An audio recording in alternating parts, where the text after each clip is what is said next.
properties for union and intersection. So first of all, I am writing here properties of intersection. Properties of intersection. ठीक है. So first property is A intersection B is B intersection A. ठीक है.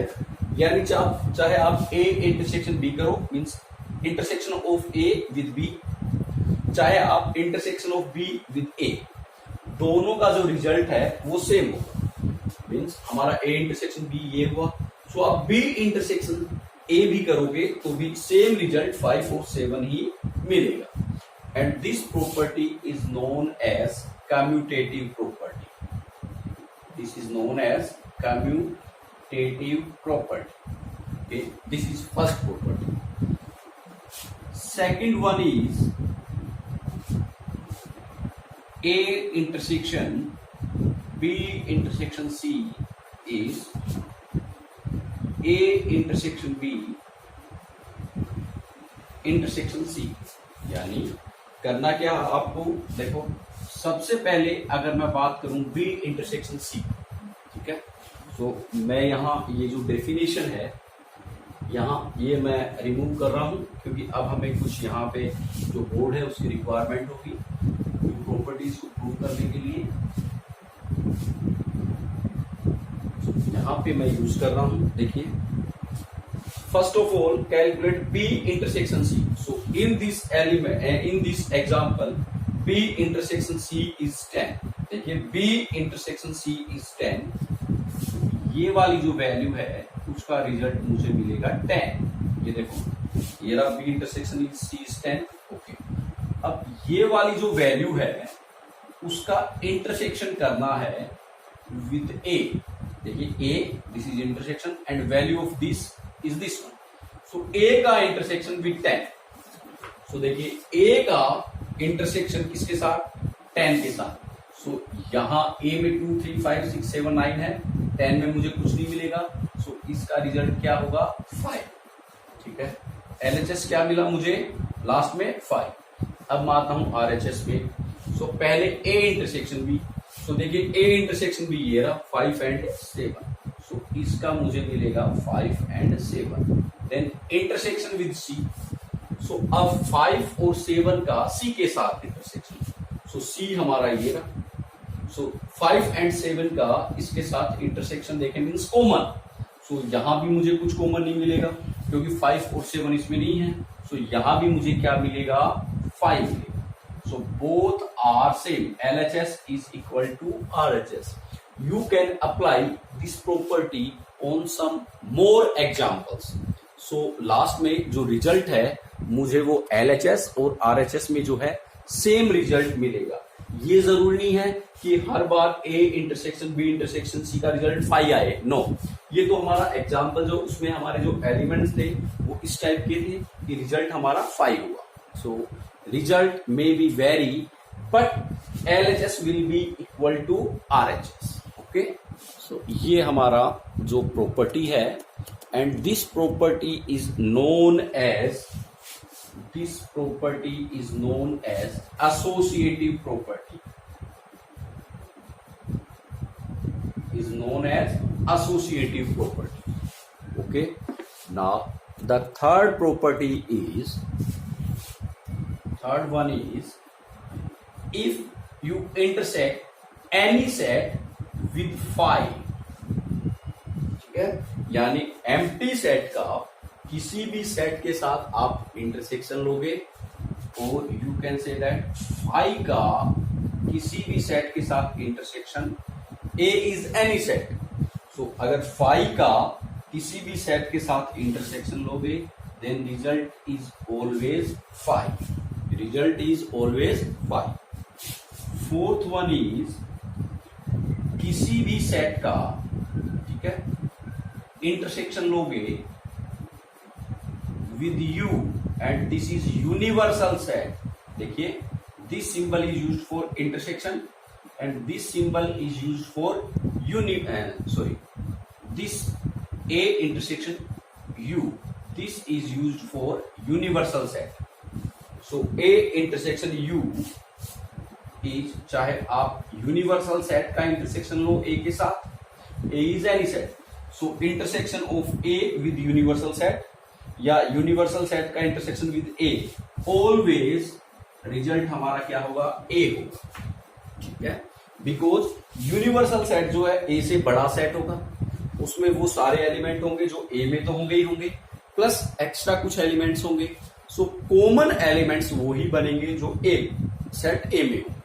सो this is fourth property. And the fifth property is, कोई भी set है चाहे A हो चाहे B हो, उसका अगर मैं खुद के साथ ही इंटरसेक्शन लूंगा, कोई सेट A है उसका A के साथ ही इंटरसेक्शन, सेट B है उसका B के साथ ही इंटरसेक्शन, सेट C है उसका C के साथ ही intersection, then you will get the same set A. अगर आपने A का A के साथ इंटरसेक्शन लिया then you will get A. अगर आपने B का B के साथ इंटरसेक्शन लिया then you will get B. So these are some properties for intersection. Okay. Now let's see some properties for union. So properties of union. Now, so in properties को मैं remove कर रहा हूं. अब हम बात करते हैं इसकी properties of union. So चाहे आप A union B कैलकुलेट करो, चाहे B यूनियन A कैलकुलेट करो, both will be equal. So this is commutative property.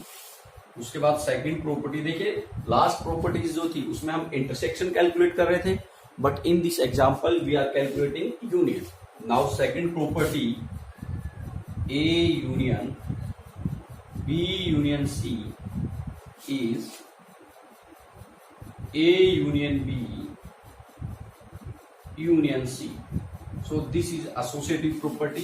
Means पहले आप B यूनियन C कैलकुलेट कीजिए, फिर उसके साथ A कैलकुलेट कीजिए. सो देखो, अगर मैं बात करूं, सबसे पहले मैं इसको सोल्व करूंगा B यूनियन C. सो देखो ये रहा हमारे पास B यूनियन C. सो एक तो मुझे ये लेना है B यूनियन C, ठीक है, और एक मुझे लेना है A. क्या लेना है? A. इसका यूनियन लेना है इसके साथ. सो इसकी वैल्यू ले ली दिस वन. सो इस सेट का union with A. So A ये रहा. सो सबसे पहले इधर A है, सो A के तो ऑल एलिमेंट्स हम इधर लिखेंगे, all the elements.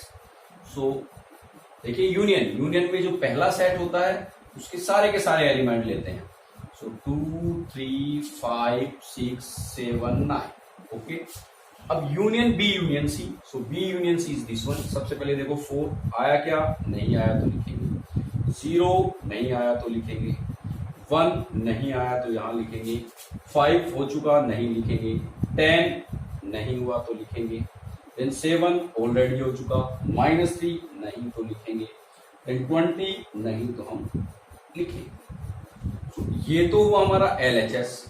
Now come to RHS. So RHS में first A union B. So देखिए A union B is this one. A union B हमारा ये रहा. सो इसका यूनियन करना विद C. सो सबसे पहले हमारा पहला सेट A यूनियन B. सो ये तो एज इट इज होगा. सो 2 3 5 6 7 9 4 0 1 10. Now union with C. So come to C. Where is C? C is this one. So देखो -3 हुआ क्या इसमें? नहीं तो लिखेंगे. देन 20 हुआ, नहीं हुआ तो लिखेंगे. देन 10 हो चुका तो नहीं. सो this is RHS part. So compare both. 2 देखिए ये रहा, 3 ये रहा, 5 है, 6 है, 7 9 4 0 1 10 -3 and 20. All the elements are same. So A union B union C is A union B union C. This is associative property. Now come to third property, that is, अगर आप कोई भी सेट है A, उसका union करते हो with 5, या phi का union with A, then you get A. ठीक है, देखो when we perform intersection between A and phi, when we perform intersection, वापस से सुनना, इंटरसेक्शन परफॉर्म कर रहे हैं। So when we perform intersection between A and empty set, then we get